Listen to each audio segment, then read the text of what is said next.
오늘 우리에게 주신 하나님의 말씀은 마태복음 6장 9절부터 13절까지입니다. 그러므로 너희는 이렇게 기도하라. 하늘에 계신 우리 아버지여, 이름이 거룩히 여김을 받으시오며 나라의 임하옵시며 뜻이 하늘에서 이룬 것 같이 땅에서도 이루어지이다. 오늘날 우리에게 일용할 양식을 주옵시고 우리가 우리에게 죄 지은 자를 사하여 준 것 같이 우리 죄를 사하여 주옵시고 우리를 시험에 들게 하지 마옵시고 다만 악에서 구하옵소서. 나라와 권세와 영광이 아버지께 영원히 있사옵나이다. 아멘. 아멘.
주기도문은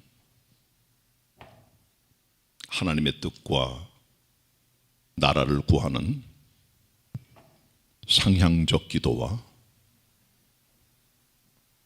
일용할 양식, 용서, 시험, 죄의 문제를 다루는 하향적 기도로 구분되어 있습니다. 오늘은 주기도문의 6번째 강해를 진행하도록 하겠습니다. 본문 13절의 말씀은 시험과 악에 대한 부분을 예수님께서 말씀하고 계시는데 가출이 본문을 읽도록 하겠습니다. 마태복음 6장 13절 상반절까지만 함께 보도록 하겠습니다. 같이 읽습니다. 13절 상반절 시작. 우리를 시험에 들게 하지 마옵시고 다만 에게서 구하옵소서. 아멘. 여기서 우리를 시험에 들게 하지 마옵시고 다만 에게서 구하옵소서 이렇게 기도하라고 주님 말씀하셨는데 왜 나를 시험에 들지 말게 하도록 기도하는 게 아니라 우리를이란 말을 하고 있을까요? 이 세상에 성자는 없습니다. 100% 완벽한 의인도 없고요. 왜 이런 기도를 드려야 될까요? 우리가 왜 주님께 그렇게 기도하라고 말씀하셨을까요? 시험에 다 들기 때문에 그런 겁니다. 악에 빠지기 때문에 그런 겁니다. 그렇지 않다면 이런 기도 왜 드리겠어요? 우리가 의롭다면 완벽하다면 이런 기도 드릴 필요가 없는 거죠. 주님께서 우리의 약함을 알고 계십니다. 그래서 우리란 말이란 우리들에게 인류들에게 이 기도가 필요하지 않은 인류는 아무도 없다는 걸 보여주고자 하는 주님의 뜻이 있는 겁니다. 예외는 없습니다. 어떤 사람도. 난 의로우니까, 난 법 없이 살 수 있으니까, 난 양심적이니까 나 이런 것도 필요 없어. 그렇게 할 사람 아무도 없다는 거예요. 우리를 시험에 들게 하지 마옵시고 다만 에게 수고하옵소서. 우리 시험에 빠집니다. 악의 구렁텅이 들어갑니다.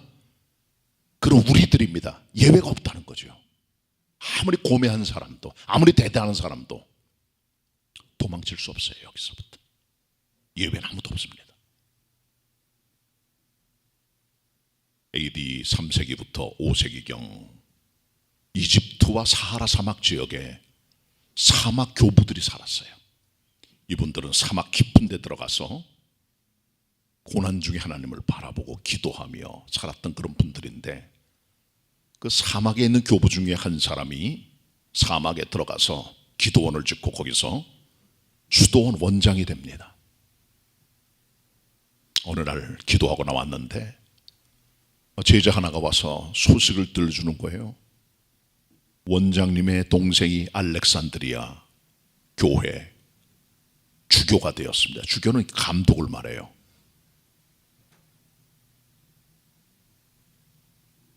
이 수도원 원장의 마음이 시기와 질투로 끓어오르면서 얼굴이 울그락불락하게 됐습니다. 알렉산드리아 주교 자리는 지금으로 따지면 여의도 순복교회 담임 목사 자리 같은, 사랑의 교회 담임 목사 자리 같은 그런 자리입니다. 다 탐내고 다 기다리고 거기 가기 원하는 그런 자리가 바로 그 자리입니다. 다 갈망하는 그 자리가 바로 알렉산드리아 주교의 자리입니다. 근데 거기 자기 동생이 들어갔다니까 끌어오르는 시기와 질투심을 견딜 수가 없어. 얼굴에 표정에 드러난 거예요. 소식 알려준 제자가 원장님 무슨 있으십니까? 원장이 제자를 바라보면서 내가 기도도 많이 하고 수도승이라고 말을 하지만은 동생이 알렉산드리아 주교였던 소식을 듣고 나서 나는 끌어오르는 시기와 이 질투 때문에 견딜 수가 없네. 내가 아직 그런 존재구나. 그리고 들어가 기도하더랍니다. 세상에 예외는 없어요. 아무리 고매한 인격, 아무리 깊은 내공을 가진 수도승도 자유할 수 없는 겁니다. 시험과 악에서부터. 그래서 우리를 시험에 들게 하지 마옵시고 다만 악에서 구하옵소서. 빠지니까, 죄지니까, 시험 드니까 기도하라고 말씀하시는 거예요. 주님께서 이 부분을 위해서. 자, 그 앞부분을 좀 살펴봅시다. 우리를 시험에 들게 하지 마옵시고. 이 말은 우리가 시험에 빠진다는 얘기예요. 자주 들어간다는 얘기예요. 이 말은요. 도망칠 수 없다는 거예요.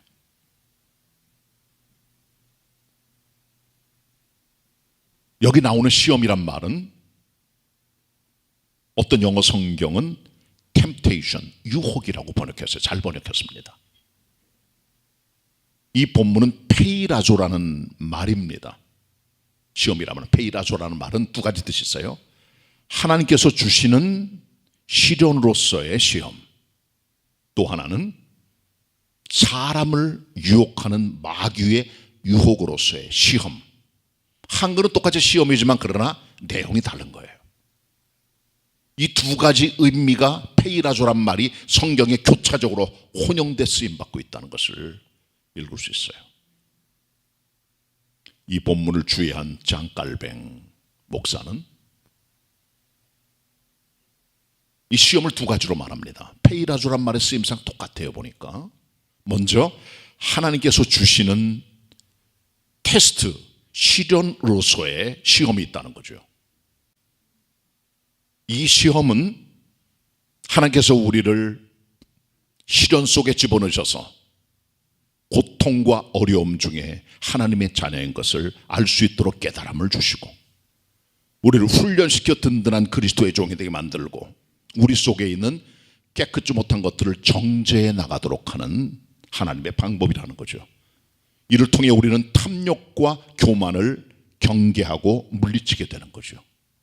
그러니까 이것은 우리를 세우는 시험입니다. 세우는 시험이에요. 야고보 1장 2절에 보면은 시험을 만나거든 기쁘게 여겨라. 이는 너희 믿음의 시련이 너희를 온전하게 하고 부족함이 없도록 구비하게 만드는 인내를 만들어가기 때문에, 이 시련은 아름다운, 우리를 만들어 가시는 하나님의 방법으로서의 시험임을 보게 됩니다. 베드로전서 1장 6절 7절에 보셔도 믿음의 시련이 마치 불로 연단받은 금보다 더 귀하여 하나님 앞에 존귀와 영광을 받게 된다고 말씀하세요. 믿음의 시련은 불보다 더 큰 연단을 통해 하나님께서 우리를 아름다운 믿음의 종으로 만들어 간다는 거죠. 같은 베드로전서 4장 12, 13절에 보셔도 너희가 불시련을 통과할 때 기뻐하라.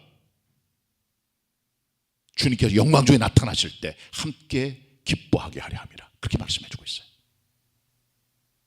다윗이 사울 임금이 그를 죽이려고 쫓아오고, 가족들이 그를 배신하고, 친구들이 그를 배신하고, 가장 힘든 공경 중에 경험했던 모든 것들은 하나님께 주시는 그를 만들어 가시는 시험입니다.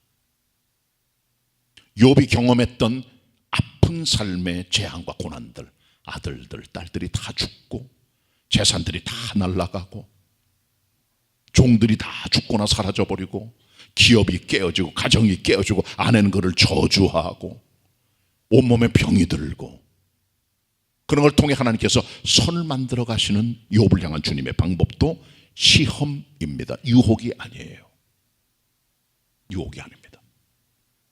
반면에 마귀가 주는 시험은 유혹입니다. 유혹. 본문에 기록된 시험이란 말은 많은 영어 성경들 보면 템테이션이라고 번역했어요. 유혹입니다. 마귀가 주는 유혹. 하나님께 주시는 시험은 우리를 세우는 거예요. 믿음을 일으켜 주는 거예요. 신앙적으로 정결함을 주시는 거예요. 그러나 마귀의 유혹의 목적은 우리를 무너뜨리는 겁니다. 다시 일어나지 못하게 우리를 완전히 끝장을 내버리는 방법이 마귀의 유혹입니다. 우리를 비난하고, 우리를 공격하고, 약점을 드러내고, 우리를 무너뜨리고 파괴시키고 절망 가운데 빠지게 만들고, 그러함으로 말미암아 우리 하나님을 완전히 떠나버리게 만드는, 그 바로 유혹입니다. 이게 템테이션입니다. 예수님을 시험했던 마귀의 세 가지 유혹, 돌도로 떠게 되게 하라, 성전에서 뛰어내려 봐라, 천하만국을 줄 테니까 내게 절하라, 이런 모든 것들은 하나의 유혹입니다. 주님을 무너뜨리려고 하는 거예요. 하나님의 세계를, 영적 세계를 무너뜨리려고 하는 거예요. 사단이 가룟 유다의 마음속에 예수님 팔 생각을 집어넣어 그것을 받아들인 가룟 유다가 예수님 팔아 넘겼잖아요. 은 30에. 그 유혹입니다. 유혹의 목적은 그런 것이옵시다. 그래서 오늘 이 본문에 나오는 시험은 하나님 주시는 시험보다는 마귀가 준 유혹으로 이해하는 게 좋다, 그렇게 생각이 됩니다. 이 같은 악마의 유혹은 짱깔빙의 주석에 따르면 양면에서 온다는 거예요. 우측에서 오고 좌측에서 다가온다는 거지. 이 같은 유혹이. 먼저 우측에서 다가오는 악마의 유혹이 뭘까요? 그것은 약간은 양성적인 것들입니다. 어떤 것들이 있을까요? 기본적으로 부요함과 물질, 그거 가지면 좋지요. 그걸 거머쥐게 만드는 거. 또 하나는 권력과 힘, 남을 컨트롤하고 통제하려고 하는 거. 그리고 명예, 영광과 존귀, 면류관을 자기가 쓰려고 하는 마음, 인정받기를 원하는 마음, 이 세 가지입니다. 이걸 깔뱅이 말합니다. 우쪽에서 오는 마귀의 유혹이라고. 선악을 알게 하는 나무의 실과를 본 순간 아담과 하와가 그것을 보니 먹음직하고 보암직하고 지혜롭게 할 만큼 탐스럽군 열매인지라 따먹어버리고 말죠. 요한일서 2장 15절로 18절에 보셔도 이 세상에 있는 모든 것들이 육신의 종목과 안목의 종목과 이생의 자랑이니 그런 것들입니다. 우리는 미혹하는 것들, 의리의리한 것들, 멋진 것들, 멋진 외양, 멋진 아름다운 것들, 신기루 같은 것들, 그런 것들이 와요. 올 때 넘어갑니다. 많은 사람이. 우측에서는 마귀의 유혹, 양성적으로 다가오는 마귀의 유혹. 근데 그거 우리 서서히 우리를 망가뜨리는 거예요. 설탕 발리면 우리를 살살 녹여가면서 결국 우리를 죽음으로 끌어가는 힘이 거기 들어있다는 것을 우리 그리스도인들은 알고 기억해야 되는 겁니다. 옛날부터 그런 재미난 얘기가 하나 있어요. 어떤 농사꾼이 살았습니다. 시골에 농사 짓고 돼지를 키우는데 이상하게 밤마다 돼지 한 마리씩 사라지는 거예요. 몇 마리가 사라지고 나니까 이 사람이 열불이 터져가지고 어떤 녀석이 내 돼지를 훔쳐가나 생각을 했는데 보니까 훔쳐간 흔적도 별로 없어요. 이상하다. 그래서 어느 날 밤에 잠을 안 자고 돼지를 누가 잡나 생각하니까 계획을 짜가지고 돼지를 따라가기로 했어요. 근데 밤중에 돼지 한 마리가 우리를 탁 차고 나오면서 바깥으로 나가는 거예요. 그러더니 그 앞에 마당 안에 있는 삶은 콩을 먹는 거예요. 콩이 놓여있는 거 거기. 그 앞으로 줄줄이 콩이 쫙 놓여있습니다. 숲 가장자리까지. 그걸 먹으면서 돼지가 계속 가는 거예요. 도둑놈이 있었던 게 아니라 자기가 끌려가는 거예요. 삶은 콩에 의해서. 농사꾼의 뒤를 따라갑니다. 계속 삶은 콩을 먹으면서 가는 돼지가 숲 가장자리까지 왔어요. 이제 숲입니다. 그 안으로 들어가는 거예요. 그 안에도 계속 삶은 콩이 깔려 있는 겁니다. 계속 먹으면서 갔어요. 숲이 끝나고 광활한 대지가 나오는데 저 집이 하나가 있는데 집 한 채가 보니까 도살장이었어요. 농부의 집부터 도살장 앞까지 삶은 콩이 놓여져 있어. 그것을 사랑하고 즐겨했던 돼지가 결국은 도살장 끌려갔더라는 것. 그런 얘기입니다. 그냥 욕심에 이끌리는 인간의 연약한 모습 보여준 거 아닐까요? 우쪽에서 오는 탐욕들이 있습니다. 우리 잘 무너집니다. 여기에서. 에스키모인들의 전승에 따르면 늑대를 잡는 법이 있어요. 아주 심플합니다. 늑대의 약점을요. 늑대가 피를 좋아해요. 특별히 동물이나 생선의 피나 기름을 좋아해요. 그래서 에스키모가 늑대를 잡기 위해서 밖에 나가 칼을 하나를 듭니다. 서슬이 시퍼런 칼을 딱 잡아가지고 그 칼 날에다가 동물이나 생선의 기름과 피를 발라요.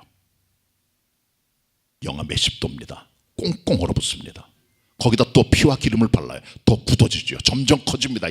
이 피와 기름의 얼음덩어리 점점 커지죠. 그러면은 칼날이 숨어져요. 그 안에. 칼인지 모릅니다.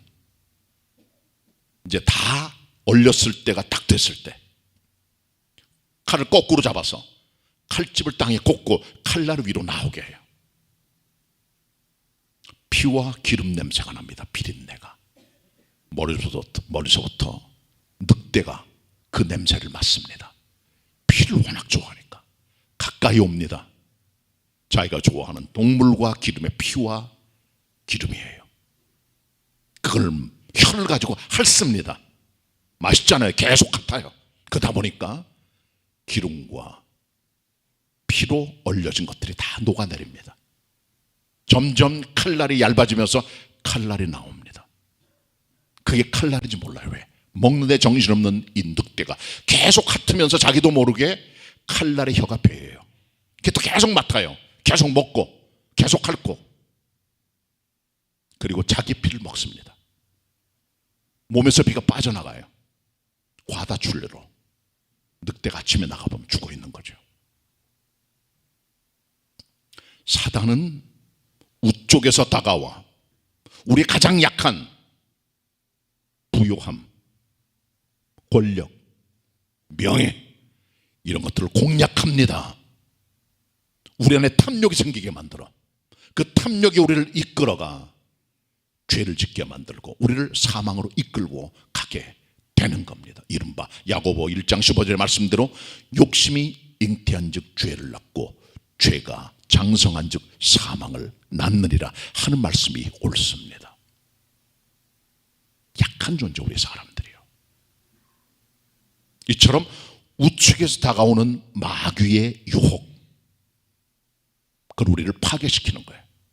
그때는 달콤하고 그때는 아름다워 보이고 의리의리해 보이고 멋져 보이고 대단해 보여도 딱 잡고 나면은 나를 파괴시키는 죽음의 유혹이라는 거죠.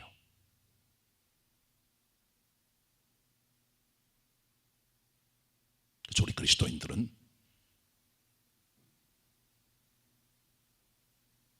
다가오는 첫 번째 첫 시험 그걸 깨뜨려야 돼요. 육신의 생각은 사망이에요. 로마서 8장 5절 6절 생각 하나 딱 들어올 때 그게 주님을 팔아넘긴 거예요. 가룟 유다가. 요한복음 13장 2절 종교개혁가 마틴 루터가 얘기를 했습니다. 우리 머리 위로 새가 날아다니는 것들을 막을 수는 없어요. 그렇잖아요. 여러분 머리 위로 뭐 참새 날아다니고 제비 날아다니는 거 막을 수가 없잖아요. 자기가 날아가고 싶은데 뭘 어떻게 해요. 마침 우리 생각에도 많은 새 같은 것들이 왔다 갔다 교차하고 움직입니다. 그러나 루터가 말합니다. 새를 막을 수 없지만 내 머리에 새가 둥지를 트는 건 막을 수 있다. 내 머릿속에 생각이 들어와 내 마음을 지배하고 죄로의 액션으로 들어가게 되는 거 막을 수 있다는 거죠. 처음에 생각이 들어왔을 때 딱 잘라버리는 자세가 중요합니다. 우리 그리스도인들은 우쪽에서 오는 깔뱅이의 유혹에 대한 가르침을 유의해야 돼요. 그 또 하나는 좌편에서 오는 마귀의 유혹이 있어요. 좌편. 전혀 다른 방향에서 오는 거죠. 그건 뭘까요 대체? 부요함의 반대, 빈곤. 권력의 반대, 무기력함.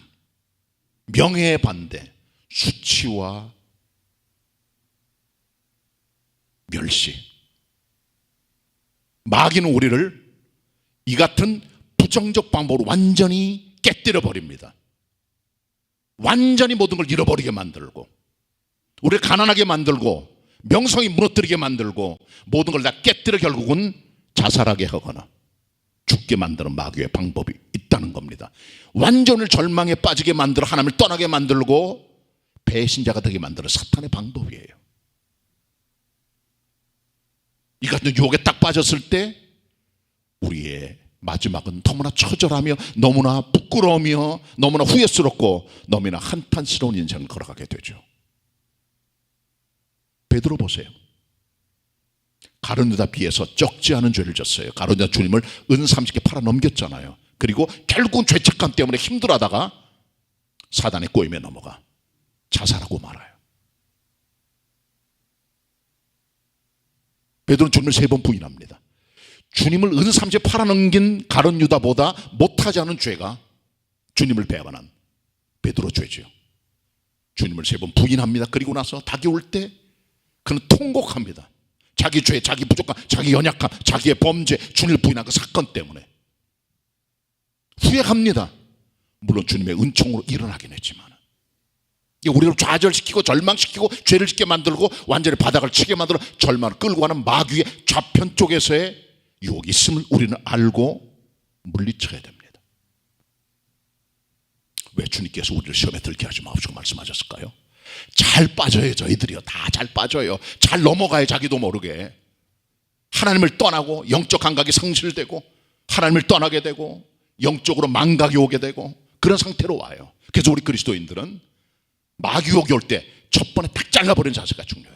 그리고 우리 약하기 때문에 구하여 주옵소서 기도하는 마음으로 나갈 때 승리하게 되는 겁니다. 두 번째 부분입니다. 악에서 구하여 주옵소서. 악에서 구하여 주옵소서. 영어 성경은 deliver us from evil 혹은 the evil one 둘로 번역돼요. 어떤 영어 성경은 evil, 악, 어떤 영어 성경은 the evil one, 악한 자, 인격인 악한 자, 마귀를 뜻해요. 깔백은 죄송스럽지만 이 두 가지를 별로 구별하지 않았어요.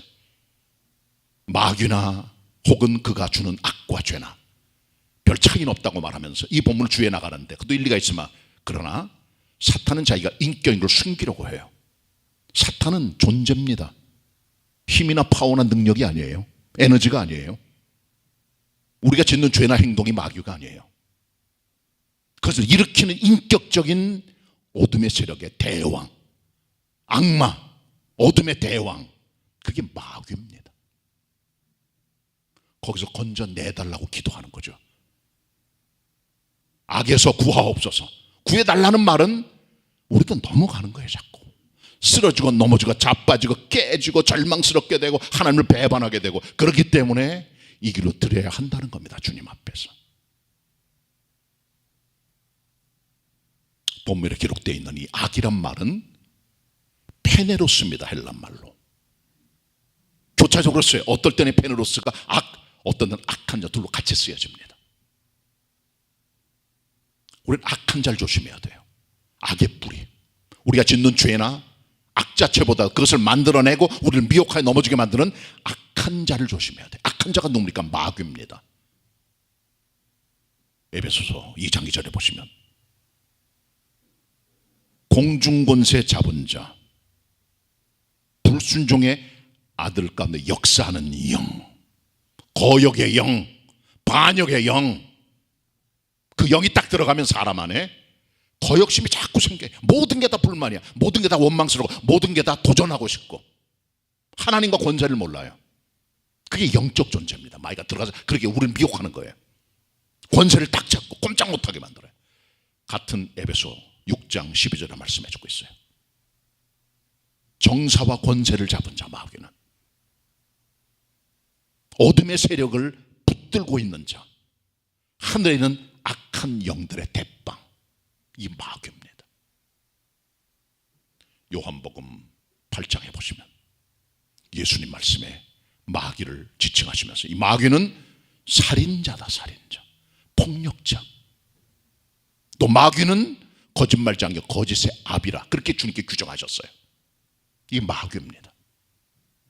계시록 20장 21장 이렇게 보시면 거기 악마의 트리오가 세상 끝날 난리를 피웁니다. 발악을 해요. 발악을. 이 마귀의 악마의 트리오가. 악마 트리오가 누굽니까?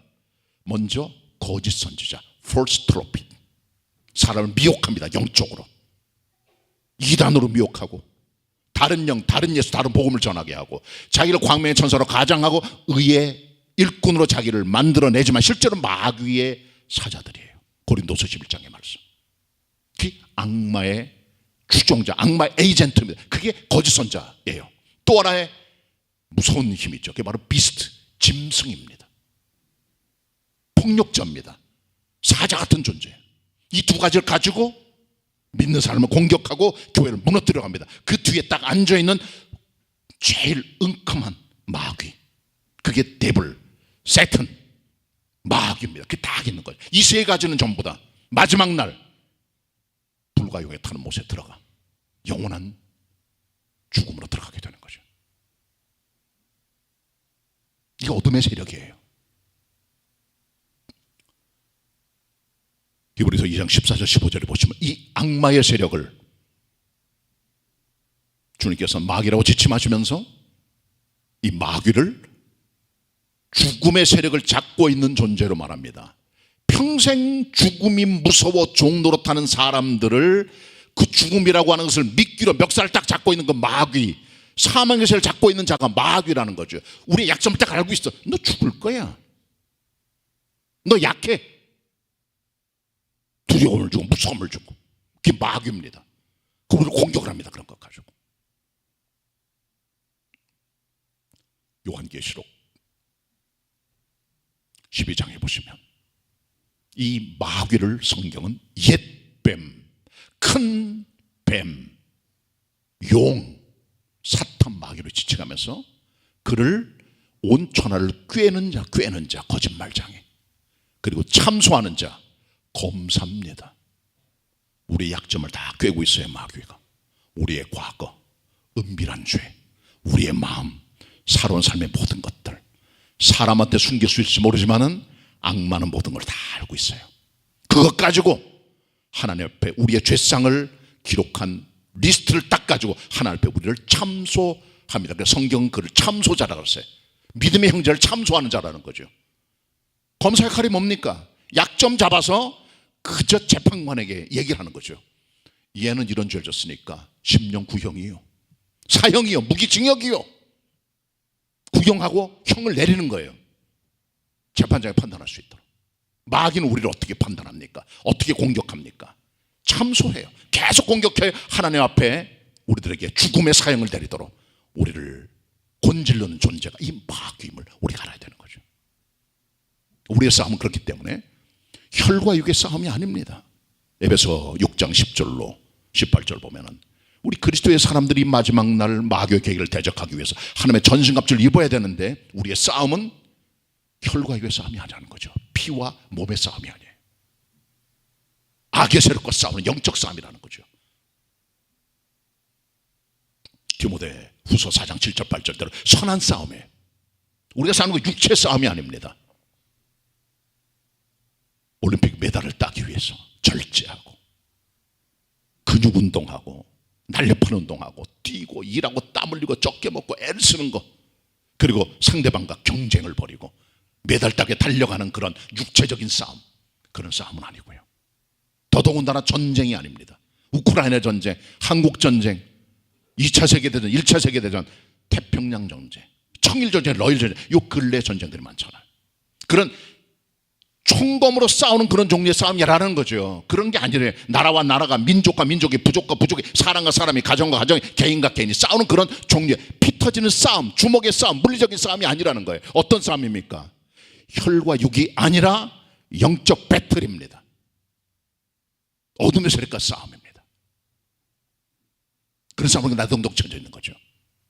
처절합니다. 이것은 할 수만 있거든. 마귀는 우리를 선택받은 사람이라도 무너뜨리려고 우는 사람처럼 으르렁거리고 달려들고 있어요. 지금 이 세상에서 우리의 마음을 미혹하고 무섭게 만들고 두려움에 떨게 만들고 비겁하게 만들고 부족하게 만들고 수치스럽게 만들고 우리를 무너뜨리는 거예요. 결국 성경은 이 같은 악을 이기는 방법을 두 가지로 말씀해요. 계시록 12장에 보시면 옛뱀, 용, 마귀, 꿰는 자, 그 마귀가 자기 쫄개들을 데리고 하나님의 천사장인 미가엘과 하늘의 군대와 함께 전쟁을 벌입니다.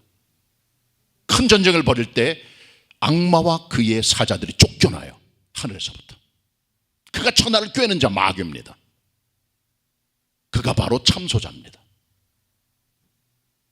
그러면 이 전쟁의 결과 누가 이길까요?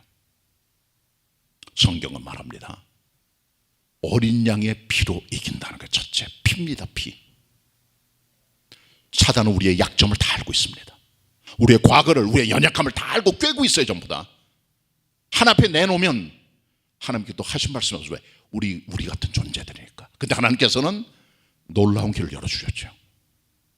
우리의 죄값으로 받을 사형을, 예수 그리스도 십자가에 죽고 피값으로 그 죄값을 지불하심으로 말미암아 우리의 변호사가 되신 겁니다. 사단은 우리를 공박하고 우리를 비난하고 참소하고 사형 선고를 내리지만 예수 그리스도께서 나타나셔서 그 피 흘린 사랑의 손으로 우리를 품어주시고 우리를 변호해 주시고 완벽한 변호사가 되어 우리를 기쁘게 해주는 거죠. 요한일서 2장 1절 말씀입니다. 우리 그 예수 그리스도를 우리의 변호사라 믿고 있죠. 왜? 그분의 피가 있으니까. 그래서 어린 양의 피가 중요한 겁니다. 하나님의 사자가 초태생들을 다 죽일 때 애굽 사람들은 다 죽었지만 초태생들이, 이스라엘 백성들은 6월절 어린 양의 피를 문설주인방에 발라 하나님의 사자가 지나가게 한 것처럼 그리스도의 피가 우리를 승리하게 하는 겁니다. 사망을 지나가게 하는 겁니다. 사탄의 잠소를 끝내게 하는 겁니다. 피가 승리하는 힘이에요. 피에 적셔지고 피가 우리 속에 다가와 성령을 통해 우리를 정결하게 할 때 우리는 담력과 용기로 승리하는 믿음의 사람으로 나갈 수 있게 되는 것입니다. 또 하나가 뭘까요? 말씀입니다. 계시록 12장에 보면 우리를 참선한 악마를 이기는 길은 딱 두 가지예요. 하나는 어린 양의 피, 또 하나는 주님의 증거하는 말씀입니다. 이 말씀은 성령님의 증거입니다. 요한일서 5장 7절, 증거하는 이는 성령님이시니 성령 곧 진리이니라. 율법적인 말씀이 아니라 성령이 주는 감동으로 승리하도록 힘을 주는 말씀의 파워를 말해주고 있는 거예요. 에베소 6장 17절, 하나님의 전신갑주 가운데 가장 강력한 공격무기가 성령의 검 곧 하나님 말씀을 가져라. 말씀은 성령님의 역사를 통해 승리로 우리를 이끌어가게 되는 것이죠. 우리 주님께서 마귀를 어떻게 이기셨습니까? 말씀으로 대적하셨어요. 마태 4장에 보시면 1절부터 11절까지 예수께서 40일 금식하신 이후에 마귀의 시험을 받으세요. 그게 유혹입니다. 첫 번째는 마귀가 말합니다. 돌도로 떡이 돼. 배가 고프신 주님 앞에 유혹을 딱 주는 거죠. 주님 말씀하십니다. 기록되었을 때 신명기 말씀으로 딱 차단하시죠. 마귀를 말씀으로 물리치십니다. 사람이 떡으로만 살 것이 아니라 하나님의 입에서 난 모든 말씀으로 살 것이니라. 마귀를 말씀으로 물리치십니다. 안 되니까 마귀가 두 번째 주님을 유혹해요. 주님을 데리고 성전 꼭대기 갑니다. 뛰어내려라. 그러면서 성경을 인용해 마귀가 성경을 알아요. 시편에 기록되어 있지. 하나님의 사자가 땅에 떨어지면 천사가 너를 부딪힐 돌에서 너를 건져낼 것이라고 주님 말씀하십니다. 또 기록되었을 때 신명기 말씀으로 인용하시 말씀하십니다. 주 너희 하나님을 시험하지 말라. 마귀가 두 번째 깨집니다. 마지막 유혹입니다. 천하만국의 모든 영광과 모든 권력을 다 보여주면서 마귀가 내 앞에 절하면 이 권력 다 내게 주겠다. 거짓말이죠. 주님 말씀하십니다. 사탄은 물러가라. 기록되었을 때 주 너희 하나님만 경배하고 그를 섬기라 하였느니라. 마귀는 물러가게 되고 천사가 예수님을 수종드는 기록이 나옵니다. 마음판에 그리스도의 말씀을 새기고 외우고 묵상하고 내 것 삼을 때 사단의 권세를 이겨내는 힘을 갖게 되는 겁니다. 우리는 무력해요. 우리를 시험에 들게 하지 마옵시고 다만하게 수고하옵소서. 이건 기도입니다. 우리는 그렇기 때문에 이 승리를 위하여 피와 말씀을 주장해야 돼요. 그리고 한 가지 확신이 필요해요. 하나님께서 나를 구원하셨다는 흔들림이 없는 요동치 않은 구원의 확신이죠. 에베소 8장 38, 39절에 말씀합니다. 바울이 말합니다. 로마 교인들에게 내가 확신하노니 나를 생명이나 사망이나 천사들이나 권세자들이나 현재일이나 장래일이나 능력이나 높음이나 기쁨이나 다른 아무 피조물이라도 우리를 그리스도 예수 안에 있는 하나님의 사랑에서 끊을 수 없으리라. 이 말씀을 통해 우리들에게 성도의 견고한 구원의 은총을 통해 악에서 승리하는 것을 주님께서 약속하고 계시는 것입니다. 이것은 기도입니다. 그리스도인들은 시험이 다가올 때 그리고 악의 공격이 있을 때 절대로 우리 힘으로 의지하면 안 돼요. 주님 의지하고 피와 말씀을 의지하여 주님 앞에 나아갈 때 승리를 주시는 줄 믿으시고, 이 시험과 악이 판치는 세상 속에서 주님 주시는 말씀과 기도로 승리할 수 있는 믿음의 승리자들이 다 되시기를 축원합니다. 기도하겠습니다. 하나님, 저희들은 무력합니다. 시험에 빠질 때가 있습니다. 악의 구렁텅이에 넘어갈 때도 있습니다.